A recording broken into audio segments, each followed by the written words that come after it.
Well, hello, and welcome to this episode of Learn Everyday English, your roadway to English proficiency. You've come to the right place to learn and improve your English. Well, I'll have to say, I'm back, Jack, as we say in English. I have returned, and I know it's been a while, it's been a long time since I've uploaded a video, and I just wanted to record this video and kind of give you an idea and tell you what's been going on with me in my life. So I guess since the last summer, we had the pandemic going on and things were getting kind of weird around the world and here. And I guess I stopped making videos because I had some challenges, we could say, in my life, personal health challenges. And I'm going to kind of give you a review and a synopsis, as we say. Synopsis means something like a short, concise overview, or just tell you a little bit about what's been going on. And I didn't really feel like making videos, but like I said, I'm back and I'm going to start recording videos again to help you learn and improve your English. And people, it's been interesting since I haven't uploaded a video since last summer, but people continue to subscribe to this channel. So this channel has continued to grow, and I'm quite impressed and happy with that. I'm close to 1,000 subscribers now, and I keep getting messages from people saying that they like the videos are helpful. And so I feel I'm in a better place now too, where I'm more interested and encouraged to continue to make videos, and I'm going to start doing that. And this is the first video that I'm making now that I'm back. But what happened, I had a personal health challenge, and most of you probably don't know, but I've struggled with, I guess, health problems for the last 30 years. When I was 30 years old, I came down with a case of food poisoning. And food poisoning is when you eat something that wasn't, say, the right temperature, or had some bacteria or protozoa or other type of things in the food that make you sick. So when I was 30 years old, I went to a seafood restaurant one night. The next morning I woke up and I wasn't feeling well at all. Got very sick. I was throwing up. And we also say I was vomiting or throwing up. I was going to the bathroom. I had diarrhea. And so I lost a lot of fluids. I ended up going to the emergency room at the hospital. And I had become dehydrated, which means I had lost a lot of water or fluid from my body. So they gave me an IV in my arm. IV is an abbreviation for intravenous. An IV of liquids, saline solution, we say. Saline, it just means it's like salty. Saline solution, and I felt better. And I went to see my doctor several days later. And he said, well, it looks like he might have had bacteria, maybe a protozoa, something called something called Giardia. And so he gave me an antibiotic called Flagyl and another antibiotic called Cipro. I took that, I felt better, but then several weeks later I started feeling bad again, and he gave me a second round of antibiotics, we say, or a second dose. That means I had to take the antibiotics a second time, so we say second dose or second round.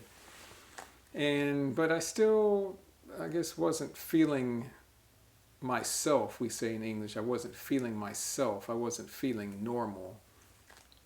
Or I wasn't feeling, also we say, I wasn't feeling back to normal. And this went on for a long time, maybe a year and a half, 2 years. I remember I would wake up in the middle of the night feeling nauseous.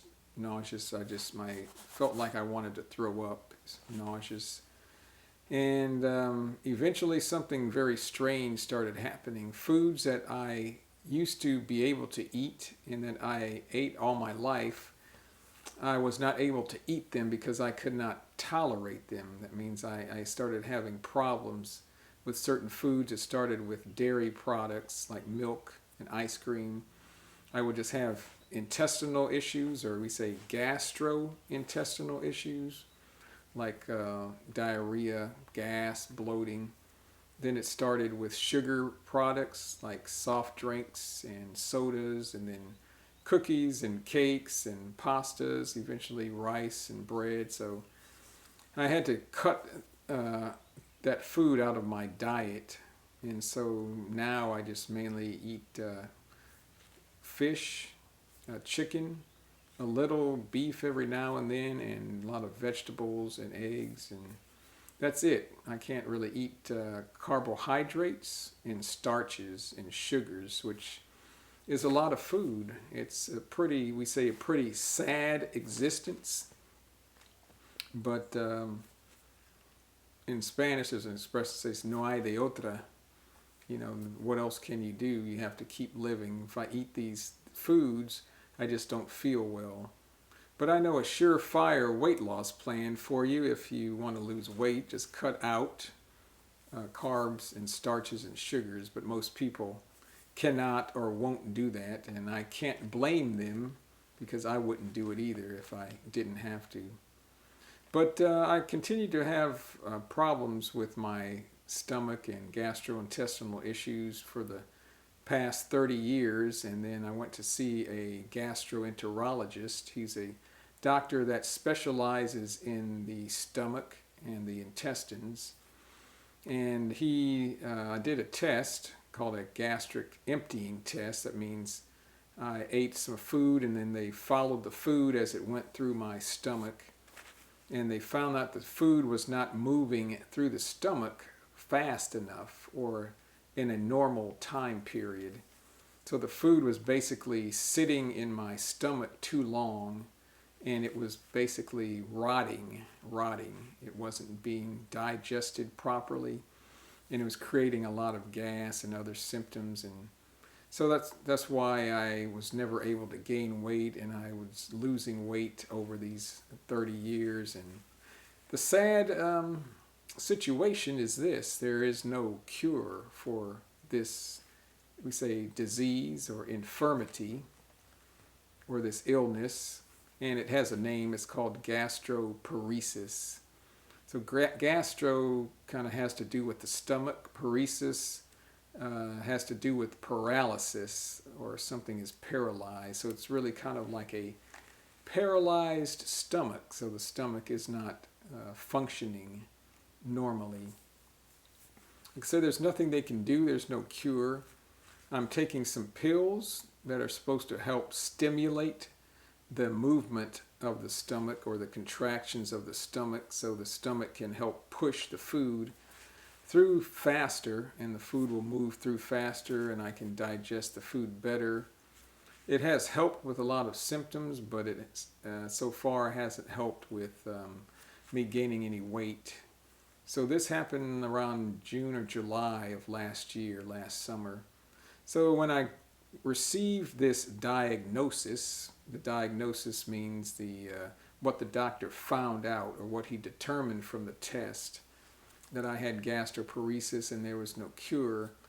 I didn't get depressed, but I got a little bit sad, you could say. I didn't feel like making videos for a while, and also I just didn't have the energy like I used to have. I felt tired, and so I decided I just wanted to take a break from videos.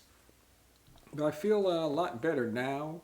I'm not back to normal, and I don't know if I ever will be, but I have more energy, so I think now is a good time to jump back in and start making videos again.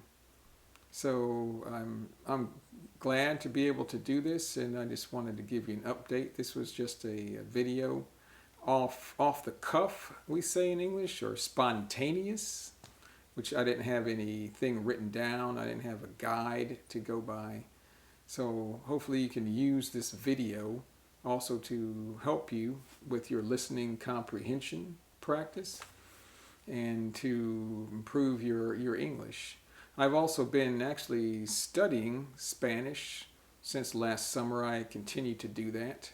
Those of you that didn't know, I've been studying Spanish for the last 4 or 5 years. In the last 2 years, I've been studying very, I'd say diligently, like I'm studying a lot, very consistently. I try to do something every day, and I think the secret to learning a language is this, and I've said this before, the secret is there is no secret. There is no magic pill or magic bullet or something that you can do that will help you miraculously, say, learn English. It just takes a lot of hard work, consistency, and dedication. And for me, what I'm finding out in learning Spanish is, and it works for me, is listening. So I have maybe 20 YouTube channels that I subscribe to, and a lot of them are in Spanish. Most of them are in Spanish. Some are specifically dedicated for people learning English, and learning Spanish. And they are Spanish teachers that have Spanish kind of lessons. Others are just people that speak Spanish. They may live in a Spanish-speaking country, or they travel the world, but the videos are in Spanish. So find something that you're interested in, a topic, a subject. Find a video, and you can just watch those in English. And I'm finding the more I listen, the brain works in a miraculous way. The brain starts to kind of absorb all this information in the new language. And gradually, it's a slow process, but gradually you start to improve, you start to understand. You don't have to translate as much or at all like you used to. I'm finding I can understand Spanish better and better now. So I try to listen a little bit every day. I know I have an advantage because I am retired. I have time. But I suggest you try to do something every day, even if it's 20 minutes or 30 minutes, or sometimes you might have an hour. And what I do, I also like to listen to podcasts. So if you have to go to work, listen to a podcast in the car going to work and going home. That may be another 20, 30, 40 minutes for some people. And say when I'm preparing breakfast, I put on a podcast. Maybe while you're eating breakfast in the morning, listen to a podcast or watch a 15, 20-minute YouTube video. So there's a lot of ways you can squeeze in, I guess, your language learning activities. But for me, I found that listening is really the key, and the more you can listen, it really helps. Also, reading is very good. You learn new vocabulary and new words.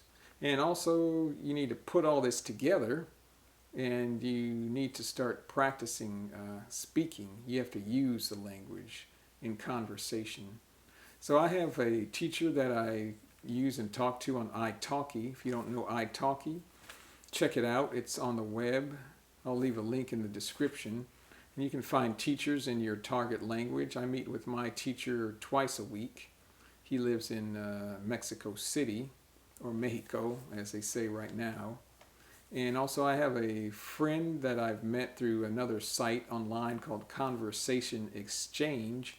He's from Monterrey, Mexico. We talk maybe every other week, and that's free. So you can find conversation partners for free. You can also find teachers to talk to. Maybe you know a friend. So try to speak as much as you can. I know it is intimidating. Intimidating means maybe you're a little bit scared or fearful and uncomfortable because you're just nervous. But in Spanish, again, no hay de otra. Hey, there's no other way to do it. You have to use the language in order to get better at using it, at speaking. In order to get better at speaking, you have to speak. And don't get scared. We all make mistakes. You know, I commit a lot of errors, or I make a lot of mistakes when I speak Spanish. But hey, I don't really care, because as long as they can understand me and I can get my point across and I can understand them, that's the main thing. And the one thing I'm going to leave you with today as I close this video is And the thing that you need to keep in mind, and I think is more important than anything, you need to just have fun. Have fun. This is not a serious thing. Maybe unless you're learning the language for your job and you have to do it and there's a lot of pressure on you. But just try to have fun and enjoy it. You have the rest of your life to improve. You can make a lot of new friends. You can learn a lot of knowledge, new things about other people's cultures in other countries. I just find it very liberating, freeing. It opens, learning a new language opens opens a whole lot of doors for you, where you can just learn a lot of new things and improve yourself. Well, I think that's it for now. I just wanted to give you a summary or an overview of, hey, what's been going on with me, why I haven't uploaded a video for a while. But I'm going to get back on track. So I'll have videos about life here in the U.S. I'll be going around maybe to different locations, showing you different things, showing you different activities, what we do here in the United States, how we do them. We'll also have videos here in the studio. Ooh, studio is just this other room in my house that I use with some lighting, and I set the camera up. And we'll be going over different topics, information, say, about the U.S. Maybe we'll do another episode of How to Talk Texan. That seems to be the most popular episode that I've had on my channel. People always still not call me, but send me a message and say they really, really like that episode. And could I make another episode about how to talk Texan? So maybe I'll do that for y'all.